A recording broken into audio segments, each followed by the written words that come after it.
Hello बच्चों, क्या हाल चाल। मस्त एकदम। मैं रोहित कुमार आप सभी को भगत लर्निंग प्लेटफॉर्म पर स्वागत करता हूं। बच्चों, पिछला वीडियो प्रकाश के प्रकृति एवं परावर्तन का लेक्चर नंबर 1 लेकर के आया था, जिसमें हमने प्रकाश, किरण, प्रकाश पुंज, माध्यम, इस सब की चर्चा किया था। आज हम लेक्चर 2 लेकर के आए हैं। इसमें उससे आगे हम चर्चा करेंगे। देखिए, कल के वीडियो में मैं प्रकाश का वेग निर्वात में डायरेक्ट लिख दिया था 3 × 10⁸ मीटर पर सेकेंड। ठीक है, तो कुछ बच्चों को प्रॉब्लम आ रही थी। तो क्या था, एक प्रॉक्स डाटा था, यानी एक्चुअल डाटा का है। तो देखिए, निर्वात में प्रकाश का वेग एक्चुअल में होता है 299,792,458 मीटर पर सेकेंड। क्या होता है, एक्चुअल में इतना होता है। तो इसी को एक प्रॉक्स वैल्यू ले लिया जाता है। ठीक है ना, यानी लगभग। अब इतना बड़ा डाटा याद करने में भी प्रॉब्लम, सवाल सोल्व करना रहेगा वहाँ पे यूज करेंगे तब भी प्रॉब्लम। ठीक है, इसलिए इसको अप्रॉक्स मान लिया जाता है। यानी 299 है तो इसको मान लिया जाता है कि 299 है, तो इसको राउंडेड ऑफ करके 3 आई सबको 0 बना दिया जाता है, यानी राउंडेड ऑफ कर लिया जाता है। तो आ जाता है 3 × 10⁸ मीटर पर सेकेंड। तो ये क्या था, ये अप्रॉक्स वैल्यू है, यानी लगभग वैल्यू है। एक्चुअल वैल्यू ये है। ठीक है, 299,792,458 मीटर पर सेकेंड, ये एक्चुअल वैल्यू है। ठीक है, तो नोट करना है तो नोट कर लीजिए, करा देते हैं वैसे। फिर देखिए, एक पानी में प्रकाश की चाल। तो पानी में प्रकाश की चाल 2.25 × 10⁸ मीटर पर सेकेंड, यानी सबसे अधिक प्रकाश की चाल निर्वात में होती है। उसके अलावा कोई भी माध्यम होगा उसमें क्या होगा, निर्वात से कम होगा। क्योंकि निर्वात का है जहाँ पर कुछ भी नहीं हो, यहाँ तक कि हवा भी नहीं हो, वैसा माध्यम या वैसा स्पेस जहाँ पर हवा भी नहीं हो। तो हवा नहीं रहेगा तो क्या एकदम फ्री है जाने के लिए, उसको कोई आगे से रोकने के लिए है ही नहीं, तो डिस्ट्रैक्ट नहीं होगा। तो उसमें क्या करेगा, अधिक फास्ट जाएगा। जैसे आप ही ने लोग क्या कीजिएगा, एक जा रहे रोड पर, रोड क्या खाली है तो आपको कोई रोकने वाला है नहीं, तो क्या कीजिएगा, स्पीड में जाइएगा। उसी पे क्या करेगा, भीड़ भड़कम रहेगा, तो क्या कीजिएगा, स्लोली हो जाइएगा ना। तो ऐसा ही है। तो निर्वात का मतलब शून्य, वहाँ पे कुछ भी नहीं है, हवा भी नहीं है। वैसा क्षेत्र जहाँ पे हवा भी नहीं है, तो वहाँ पे तो कोई प्रकाश को डिस्टर्ब करने वाला कोई है ही नहीं उसके वेग को। तो क्या होगा, सबसे स्पीड चलेगा। तो प्रकाश का वेग सबसे अधिक निर्वात में होता है। उसके बाद कोई भी माध्यम होगा उसमें क्या होगा, उससे कम होगा। तो हवा, उसके बाद हवा आता है, तो हवा का वेग पर निर्वात के वेग से हल्का सा कम होता है। ठीक है ना, इसीलिए हवा और शून्य का वेग एक ही मान लिया जाता है कि एक ही है, माने बहुत कम का डिफरेंस होता है। ठीक है, तो इसलिए एक ही मान लिया जाता है। और उसके बाद पानी में, तो पानी में प्रकाश का वेग इतना होता है 2.25 × 10⁸ मीटर पर सेकेंड। और कांच कितने प्रकार के होते हैं, कांच कई प्रकार के होते हैं। ठीक है, तो इसलिए एक जो नॉर्मल कांच की बात हम करते हैं, तो नॉर्मल कांच में प्रकाश का वेग 2 × 10⁸ मीटर पर सेकेंड होता है। ठीक है, इसे नोट करने के लिए लिख दूं।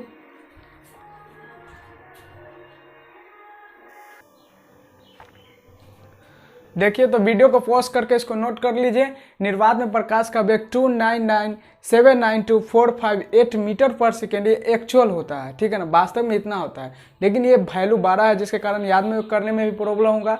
तो क्या करते हैं, अप्रॉक्स वैल्यू ले लेते हैं, यानी 3 × 10⁸ मीटर पर सेकेंड। और हवा में बताया कि निर्वात से भी हल्का कम है, बहुत कम का डिफरेंस पड़ता है। ठीक है ना, तो इसलिए क्या है, उसका भी वेग उतना ही ले लिया जाता है, 3 × 10⁸ मीटर पर सेकेंड।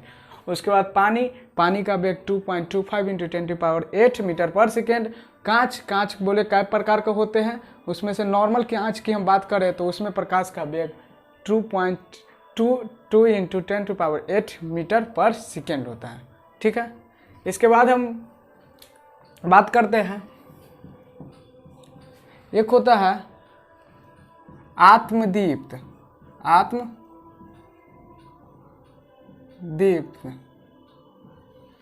या दीप्त। या प्रदीप्त।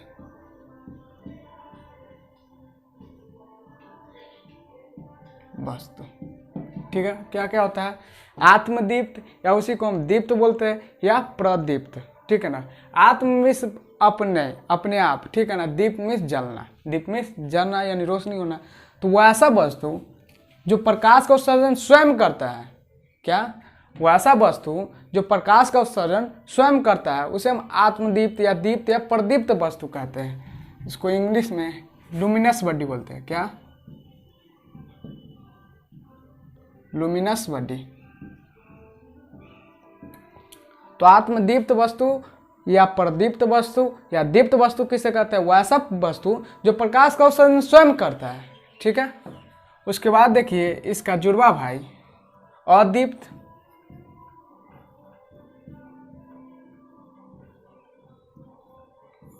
अदीप्त या अप्रदीप्त, अप्रदीप्त वस्तु। इसको इंग्लिश में नॉन लुमिनस बॉडी बोलते हैं, नॉन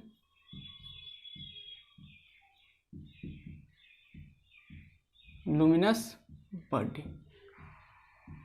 तो देखिए जैसा ऊपर में था दीप्त, तो यहाँ पे अ लग गया। तो हिंदी में जानते हैं अ अगर उपसर्ग लग जाता है उसका मतलब नहीं, क्या, उसका विपरीत, यानी कि उसका अपोजिट हो जाता है, ठीक है, विलोम। तो ये कह रहा था क्या, दीप्त का मतलब प्रकाश को स्वयं करना। तो ये अब अप्रदीप्त है या अदीप्त है, तो इसका अर्थ हुआ कि उसका विपरीत। तो उसका विपरीत क्या, कि प्रकाश का उत्सर्जन स्वयं नहीं करना। तो अदीप्त वस्तु क्या होता है, वैसा वस्तु जो प्रकाश का उत्सर्जन स्वयं नहीं करे, ठीक है। तो अब हम इसको नोट करने के लिए लिख दो।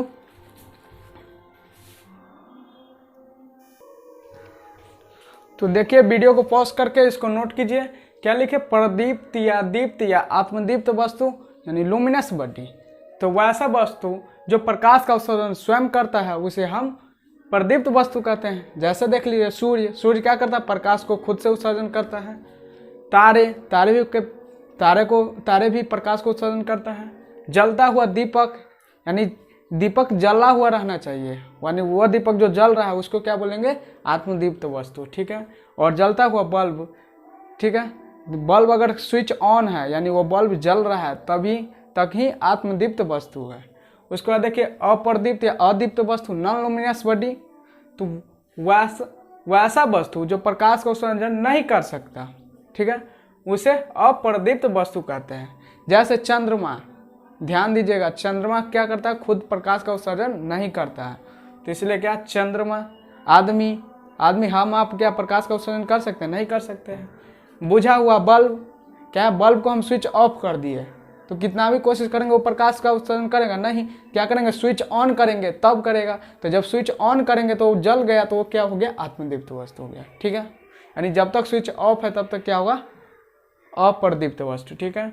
उसके बाद लकड़ी, ऐसा ही आपके आसपास ढेर सारा एग्जाम्पल है, खुद से उस सबको एनालाइज कीजिएगा कि कौन आत्मदीप्त है कौन अप्रदीप्त है, ठीक है, ऐसा देखिएगा। उसके बाद हमको पढ़ना है प्रकाश का विवर्तन। क्या,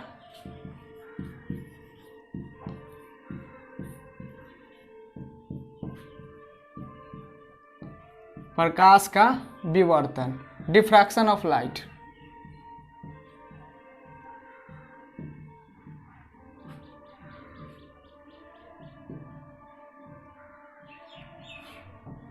क्या पढ़ना है, प्रकाश का विवर्तन, डिफ्रैक्शन ऑफ लाइट।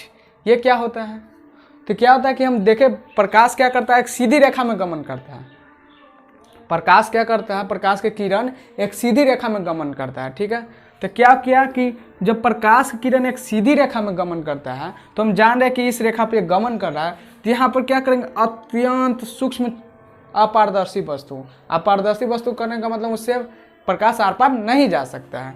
तो क्या कि अत्यंत सूक्ष्म, ठीक है ना, बहुत छोटा कण को हम एक डाल दिए, ठीक है। जैसे देखिए अब इतना बड़ा बोर्ड के लिए एक यहाँ पे बिंदु, एक डॉट क्या है, अत्यंत सूक्ष्म वस्तु है, ठीक है। तो इसको डाल दिए, तो क्या होता है कि प्रकाश जब ऐसे जाता है ना तो वो तो इतना छोटा है कि वो कहीं पर भी उसका किनारा ही होगा, पता देखने से लगा क्या किनारा ही ना, तो क्या करता है उसके किनारे से टकरा करके और मुड़ जाता है। क्या करता है उसके किनारे से टकरा करके वो अपने पथ से विचलित हो जाता है, ठीक है ना। क्या हो जाता है वो अपने पथ से विचलित हो जाता है, यानी टकरा करके वो मुड़ जाता है, ठीक है। यानी जिस पथ पे जा रहा था उस पथ पे ना जा करके उससे हल्का डिफ्लेक्ट हो जाता है। जैसे कि इधर जाना था तो इधर हो जाएगा, इधर हो जाएगा, इधर हो जाएगा, जैसे मन वैसे क्या हो जाता है, डिफ्लेक्ट हो जाता है, किसी एक तरफ डिफ्लेक्ट हो जाता है, विचलित हो जाता है। तो वो ये प्रकाश की एक घटना है और इसी घटना को हम प्रकाश का विवर्तन कहते हैं। क्या बोले कि जब प्रकाश के गमन पथ में एक अत्यंत सूक्ष्म अपारदर्शी वस्तु रख दिया जाता है तो उसके किनारे से टकराकर मुड़ने की प्रवृत्ति प्रदर्शित करता है, ठीक है ना। मुड़ने की प्रकृति प्रदर्शित करता है, ठीक है। और इस प्रकाश की इस घटना को हम प्रकाश का विवर्तन कहते हैं, ठीक है। तो अब नोट करने के लिए लिख दो।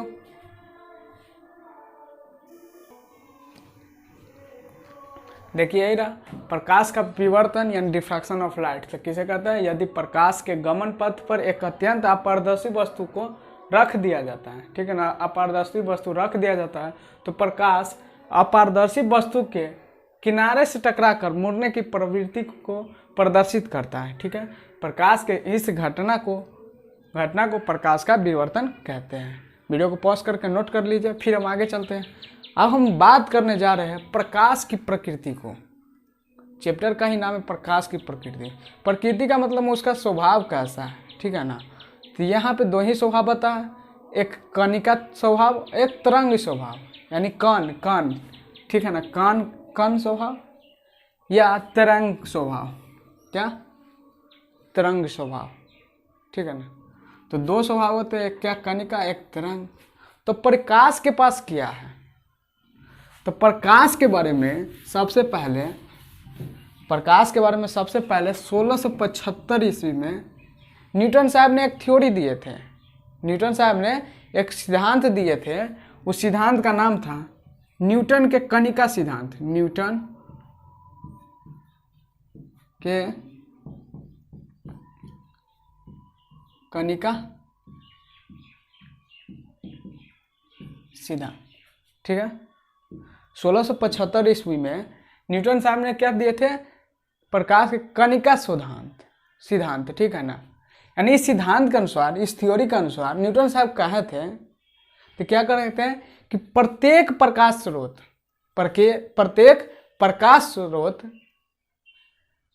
स्रोत कणिका को उत्सर्जन करती है। क्या करता है, प्रत्येक प्रकाश स्रोत कणिका को उत्सर्जित करता है। कणिका का मतलब ये कण, जैसे ये कण हुआ, ठीक है ना। ऐसा यानी कि उनका क्या नाम था, प्रकाश जो चल रहा है तो ऐसा फॉर्म में है, यानी छोटे छोटे कण के फॉर्म में है, ठीक है। तो कुछ दिनों तक ये सबसे पहले बताए थे, तो कुछ दिनों तक इनका बात मानता गया सब। क्या फिर रिसर्च चलता रहा। फिर कुछ दिन के बाद कई सारे वैज्ञानिक आए, जैसे हाइजेनबर्ग साहब आए, डच साइंटिस्ट हाइजेनबर्ग आए, तो वो बताए कि नहीं ये तरंग स्वभाव प्रदर्शित करता है। जैसे उन्होंने डिफ्रैक्शन, इंटरफ्रेंस, इन दोनों को सिद्ध किया प्रकाश से, तो पता चला कि तरंग स्वभाव प्रदर्शित करता है। अब उसके बाद बार बार एक्सपेरिमेंट होता रहा, सुधार होता रहा एक्सपेरिमेंट सब में, यानी कि उसके थ्योरी सब में परिवर्तन होते होते अभी जो हम लोग का थ्योरी पढ़ते हैं उसको कहते हैं आधुनिक सिद्धांत, ठीक है ना, आधुनिक क्वांटम सिद्धांत, modern quantum theory of light. तो वो उसको हम पढ़ते हैं। तो ये थ्योरी क्या कहता है, बाद में निष्कर्ष चला कि प्रकाश क्या है, कणिका और तरंग दोनों स्वभाव को प्रदर्शित करता है। फाइनली हमको रिजल्ट क्या मिला, यानी बार बार मॉडिफाई होते होते हमको फाइनली मिला कि प्रकाश के पास दोनों नेचर है, दोनों प्रकृति है, कणिका भी और तरंग भी। यानी कि प्रकाश के पास कणिका और तरंग भी है। तो ये कैसे महसूस होगा क्या बोले बीम ऑफ लाइट, तो बीम ऑफ लाइट कैसे देखें, जैसे कि कहीं से रोशनी आ रहा है, ठीक है, जैसे सूर्य की रोशनी आ रहा है, उसके आपके घर में कहीं पे छिद्र उधर होगा, ठीक है, उस छिद्र से होकर के देखिएगा, अगर प्रकाश वहीं से आ रहा है डायरेक्ट सीधा पड़ रहा है प्रकाश, तो छिद्र से होकर क्या होता है, बीम ऑफ लाइट आता है। तो उस पर गौर से ध्यान देखिएगा तो दिखाई देगा कि छोटे छोटे कण हैं, छोटे छोटे ऐसा ही कण सब रहते हैं उसमें। उस बीम ऑफ लाइट को देखिएगा जो आपके घर के किसी दीवार के छिद्र से होकर के आ रहा है, तो उसको देखिएगा ऐसे ऐसे रहते हैं, और ये सब है ना ऐसे ऐसे ऐसे ऐसे मूव करते रहते हैं, ठीक है। एक तो देखिएगा छोटा छोटा कण सब है, यानी कि धूल का कण कैसा होता है वैसा देखिए कि ऐसे ऐसे कण सब है, और उसके बाद इस सब को देखिएगा ऐसे ऐसे ऐसे ऐसे गति करता रहता है, ठीक है ना। प्रत्येक कण अलग अलग गति ऐसे ऐसे करता रहता है, ठीक है। वो एक जगह पे स्थिर नहीं रहता, ये नहीं है कि डायरेक्ट ऐसा ही चलता है। वो क्या करता है, कण से मिलकर बना है, प्रत्येक कण ऐसे ऐसे ऐसे ऐसे चलता रहता है, ठीक है ना। तो यही हमको लास्ट में पता चला निष्कर्ष। तो जिस थ्योरी के अंतर्गत इसे रखा गया उस थ्योरी को कहते हैं आधुनिक क्वांटम सिद्धांत, modern quantum theory of light, ठीक है। तो अब इसको बोर्ड पे लिख दूं नोट करने के लिए।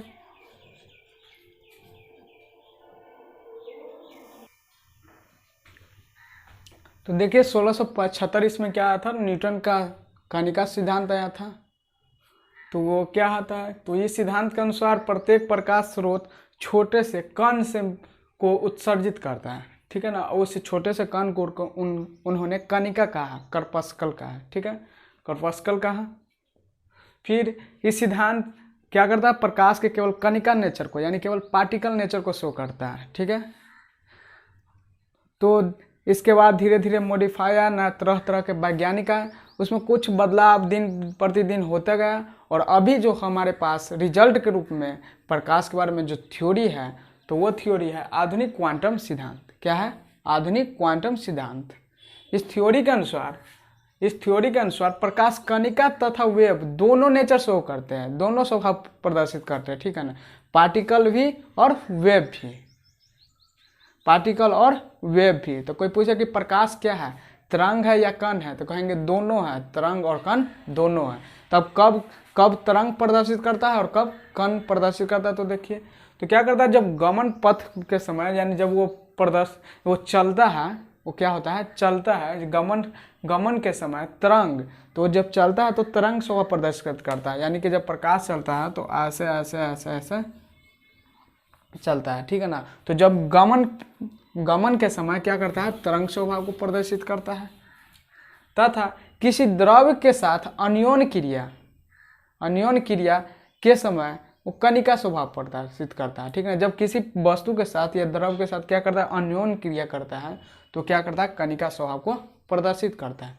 तो आज से हमेशा याद रखिएगा कि लाइट क्या है, पार्टिकल भी है और वेव भी है, पार्टिकल भी है और वेव भी है, ठीक है। इसके बाद हम कुछ डाटा लिख रहे हैं जो आप 9th में पहले चैप्टर में ही पढ़े होइएगा, ठीक है। तो कुछ बच्चों को याद होगा, कुछ बच्चे भुला गए होंगे। हमें आगे चल करके बहुत उस डाटा का उपयोग आएगा, ठीक है ना। जैसे उपसर्ग होता है, गीगा का वैल्यू क्या हुआ, मेगा का वैल्यू क्या होगा, फिर एसआई यूनिट जो 7 फंडामेंटल क्वांटिटी है उसके एसआई यूनिट, तो ये सब जानना जरूरी है। तो इसलिए हम उस डाटा को बोर्ड पे लिख रहे हैं, उसको नोट कर लीजिएगा। नोट किए होइएगा तो वीडियो को स्किप कर दीजिएगा, अगर नहीं किए होइएगा तो देख करके नोट कर लीजिएगा, क्योंकि ये बहुत ज़रूरी है, आगे हमको इसको बहुत आवश्यकता पड़ने वाली है, ठीक है। तो उस डाटा को अब हम बोर्ड पर नोट करते हैं।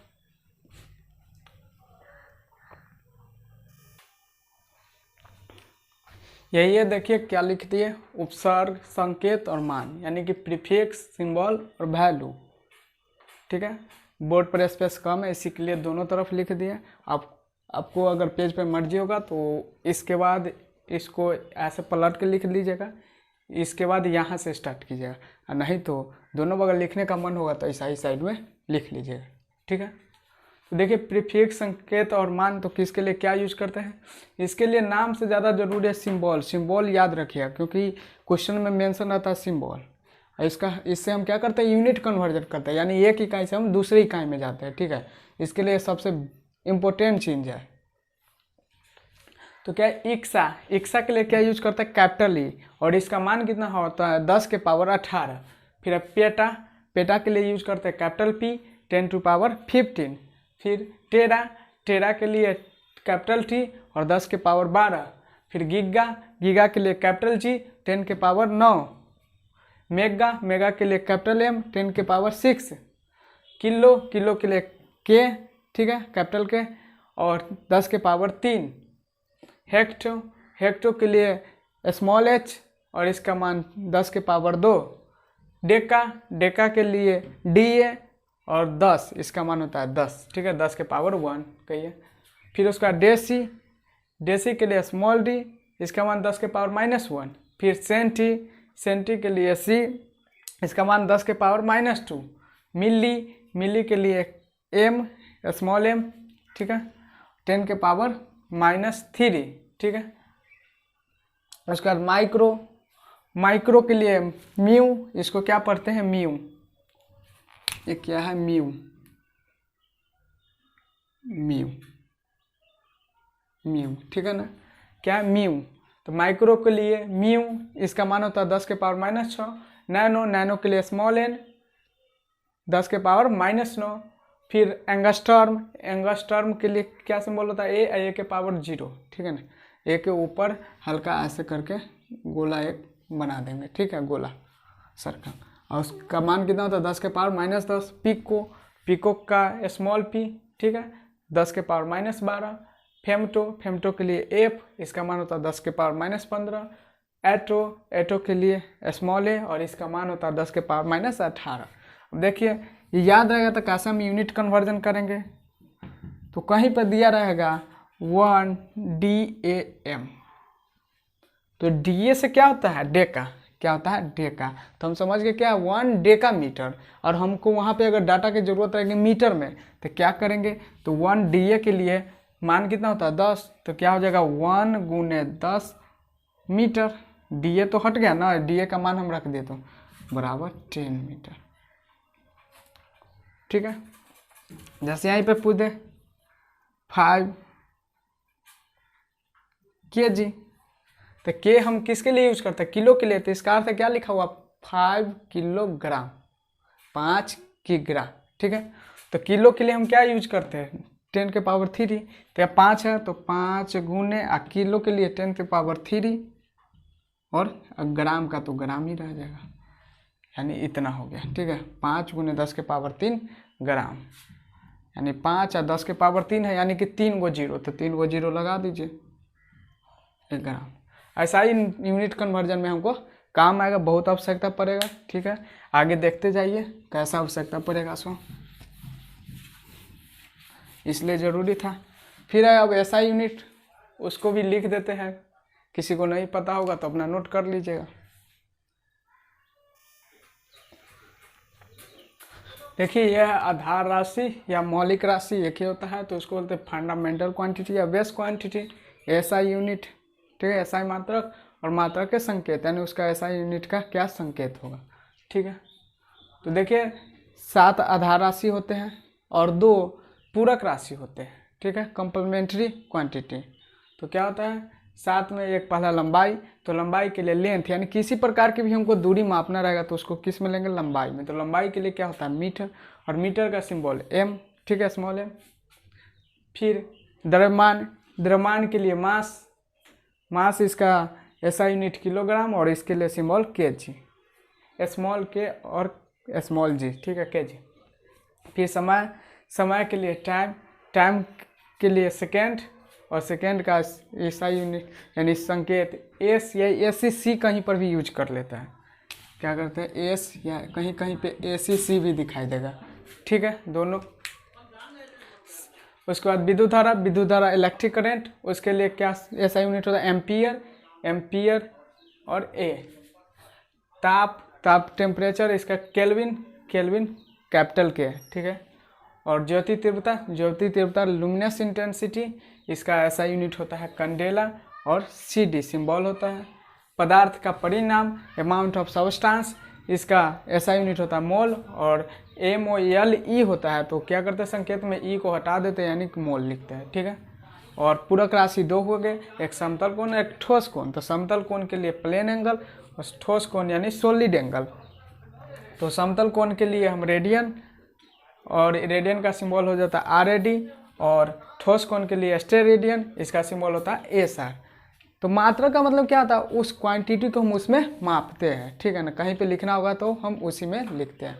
और ऐसा यूनिट का मतलब ऐसा यूनिट, उसका कहीं पर भी यूनिट वही रहेगा, ठीक है। तो ये था मेरा। अब एक थोड़ा छोटा सा टर्म रख दिया है, छाया।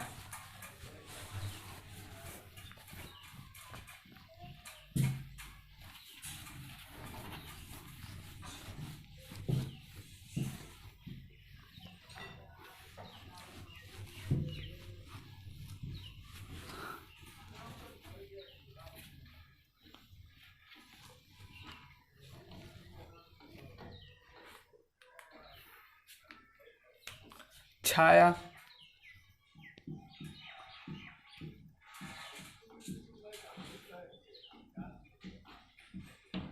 शैडो यानी छाया क्या होता है, ठीक है। तो क्या करता है, जब प्रकाश की किरण आता है तो उसके गमन पथ में हम क्या कर दे, एक अपारदर्शी वस्तु को रख दे, ठीक है। देखिए अत्यंत छोटा कण रखे तो क्या किया, मुड़ करके चला गया, यानी कि उसके किनारे से मुड़ गया। हम क्या कर दे, अपारदर्शी वस्तु को एक रख दे, ठीक है। तो क्या करता है, जब प्रकाश आता है तो वो अपारदर्शी वस्तु को भेद करके जा नहीं सकता है, यानी आर पार जा नहीं सकता है। तो क्या करता है, उसके बदला वहाँ पे क्या होता है, काला धावा बन जाता है, यानी काला चित्र बन जाता है, वही छाया कहलाता है। जैसे देखिए लाइट ये आ रहा है, यहाँ पे देखिए दीवार पे या बोर्ड पर ही दीवार पे देखिए, ठीक है। तो दीवार पर क्या किया, लाइट को हम यहाँ से रोके, ठीक है। तो लाइट इधर से आ रहा है तो हम क्या किए, अपने हाथ को, ये अपारदर्शी वस्तु है इसको खड़ा कर दे। तो देखिए यहाँ पे मेरा ये छाया आ गया। ये सर है, सर का भी छाया यहाँ पे आ रहा है, हल्का हल्का दिखाई देता हुआ, ठीक है ना। या बोर्ड पर ही हल्का सा दिखाई देता है। तो आपको अगर एक्सपेरिमेंट करने का मतलब मन होगा तो क्या कीजिएगा, कहीं से लाइट आ रहा है वहाँ पे क्या कीजिएगा, एक सामने से जिधर से लाइट आ रहा है वहाँ पे रख दीजिएगा, ठीक है। किसी अपारदर्शी वस्तु का, तो उसके पीछे देखिएगा उसका छाया प्राप्त होगा, ठीक है। यानी कोई स्क्रीन पर, जैसे दीवार क्या हुआ, एक स्क्रीन हुआ तो इस पर हमको छाया दिखाई देती है, यानी कि कोई स्क्रीन मिलेगा उसी पे ना दिखाई देगा। तो पीछे कोई भी, ये जैसे दीवार हुआ तो दीवार एक स्क्रीन का काम कर रहा है, तो इसका छाया हमें दीवार पर दिखाई दे रहा है। तो यही होता है छाया। तो छाया क्या है, चाहे लिख लीजिए, हम बोल देते हैं, ठीक है ना, कि जब प्रकाश की किरण के गमन पथ में कोई अपारदर्शी वस्तु को रख दिया जाता है तो प्रकाश उसे आर पार नहीं कर सकता है, जिसके कारण वहाँ पे काला धावा बन जाता है या अंधेरा दिखाई पड़ता है, उसे ही हम छाया कहते हैं, ठीक है। क्या बोले, यदि प्रकाश के किरण के गमन पथ में एक अपारदर्शी वस्तु को रख दिया जाता है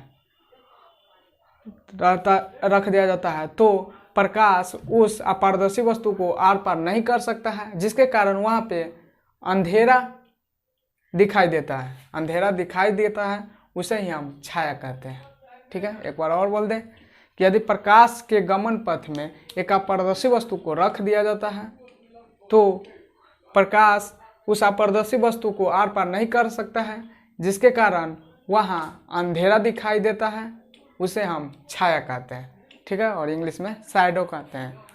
तो यहीं पे अब हो गया। अब अगला लेक्चर आएगा प्रकाश के परावर्तन पर। ये सब तो बेसिक था, ये सब तो वैसा ही सब बुक में दिखाई देगा, आप पहले से भी जानते होइएगा। अब एक्चुअल टॉपिक अब स्टार्ट होगा, ठीक है। तो बच्चों अगर ये वीडियो पसंद आए तो लाइक कीजिएगा, शेयर कीजिएगा, कमेंट कीजिएगा। और 10वीं कक्षा या पॉलिटेक्निक या ITI या NTSC ये सब की तैयारी करना चाहते हैं, या मैट्रिक के बाद इंजीनियरिंग, मेडिकल ये सब का तैयारी करना चाहते हैं, तो इस चैनल को सब्सक्राइब कर लीजिए, और बेल आइकन को ऑन कर लीजिए ताकि रोज़ का वीडियो आप तक आता रहेगा। अभी तो स्टार्टिंग है, देखते जाइए आगे बढ़िया से बढ़िया कंसेप्ट आने वाला है, एक पर एक न्यूमेरिकल आने वाला है। अभी तो हम सब इस चैप्टर को शुरू ही कर रहे हैं। थोड़ा आगे जाइए, 2-4 लेक्चर के बाद देखिएगा कितना बढ़िया बढ़िया ऐसा कंसेप्ट आएगा। इसलिए इस चैनल को सब्सक्राइब जरूर कर लीजिएगा। अब हम अपना वीडियो को करते हैं यहीं पर विराम। Take care yourself and good bye.